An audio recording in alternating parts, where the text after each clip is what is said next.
Shalom, selamat pagi Bapak Ibu Saudara-saudara yang dikasih oleh Tuhan Yesus Kristus. Firman Tuhan pagi hari ini kita akan baca dari Roma 10 ayat 4-13 dengan judul perikop kebenaran karena iman. Demikian bunyi firman Tuhan, sebab Kristus adalah kegenapan hukum Taurat, sehingga kebenaran diperoleh tiap-tiap orang yang percaya. Sebab Musa menulis tentang kebenaran karena hukum Taurat, orang yang melakukannya akan hidup karenanya. Tetapi kebenaran karena iman berkata demikian, jangan katakan di dalam hatimu, siapakah yang akan naik ke surga, yaitu untuk membawa Yesus turun, atau siapakah yang akan turun ke jurang maut, yaitu untuk membawa Kristus naik dari antara orang mati. Tetapi apakah katanya ini, firman itu dekat kepadamu, yakni di dalam mulutmu dan di dalam hatimu.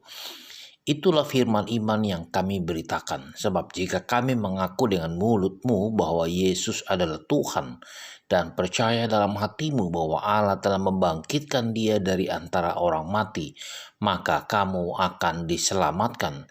Karena dengan hati orang percaya dan dibenarkan, dan dengan mulut orang mengaku dan diselamatkan. Karena kitab suci berkata, barang siapa yang percaya kepada dia tidak akan dipermalukan. Sebab tidak ada perbedaan antara orang Yahudi dan orang Yunani. Karena Allah yang satu itu adalah Tuhan dari semua orang, kaya bagi semua orang yang berseru kepadanya. Sebab barang siapa yang berseru kepada nama Tuhan akan diselamatkan. Tetapi bagaimana mereka dapat berseru kepadanya jika mereka tidak percaya kepada dia? Bagaimana mereka dapat percaya kepada dia jika mereka tidak mendengar tentang dia? Bagaimana mereka mendengar tentang dia jika tidak ada yang memberitakannya? Dan bagaimana mereka dapat memberitakannya jika mereka tidak diutus? Seperti ada tertulis betapa indahnya kedatangan mereka yang membawa kabar baik. Saudara yang dikasih oleh Tuhan Yesus Kristus, kita akan fokus di ayat yang ke-9. Demikian bunyinya, sebab jika kamu mengaku dengan mulutmu bahwa Yesus adalah Tuhan dan percaya dalam hatimu bahwa Allah telah membangkitkan dia dari antara orang mati, maka kamu akan diselamatkan. Saudara yang dikasih oleh Tuhan Yesus Kristus, karena begitu besar kasih Allah akan dunia ini, sehingga dia telah mengaruniakan anaknya yang tunggal, supaya setiap orang yang percaya kepadanya tidak binasa, melainkan beroleh hidup yang kekal. Ayat ini menunjukkan betapa Allah mengasihi manusia, saudara. Allah tidak menghendaki manusia mengalami kebinasaan kekal. Untuk itulah Allah membuka jalan keselamatan bagi manusia melalui Yesus Kristus. Allah menawarkan keselamatan dengan jalan yang mudah, dengan jalan yang sangat sederhana, mengakui dengan mulut bahwa Yesus adalah Tuhan dan percaya bahwa Allah telah membangkitkan dia dari antara orang mati. Karena dengan hati orang percaya dan dibenarkan, dan dengan mulut orang mengaku dan diselamatkan. Tetapi sayang sekali saudara, oleh karena gengsi, oleh karena keangkuhan daripada manusia, maka banyak sekali manusia yang menolak keselamatan itu.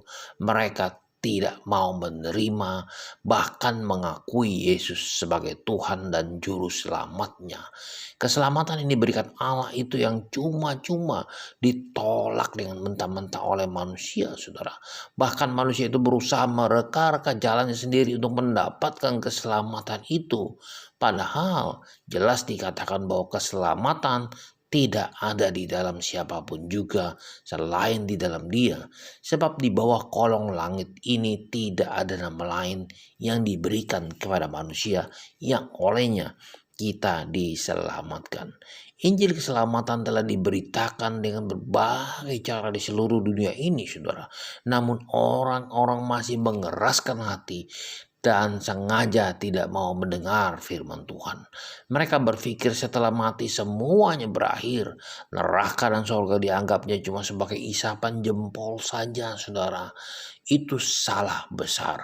Surga dan neraka adalah realita yang harus dihadapi oleh setiap orang setelah kematian. Nah, pikirkanlah itu baik-baik sebelum terlambat, saudara. Keputusan saat ini menentukan tempat tinggal kita kelak kalau kita sudah meninggal. Jangan sampai pola pikir kita dibutakan oleh ilah-ilah lain di dalam zaman sekarang ini. Setiap orang yang mengaku aku di depan manusia, aku juga akan mengakuinya di depan Bapakku yang di surga. Tetapi barang siapa yang menyangkal aku di depan manusia, aku juga akan menyangkalnya di depan Bapakku yang di surga. Selamat pagi, selamat berkarya, dan Tuhan berkati.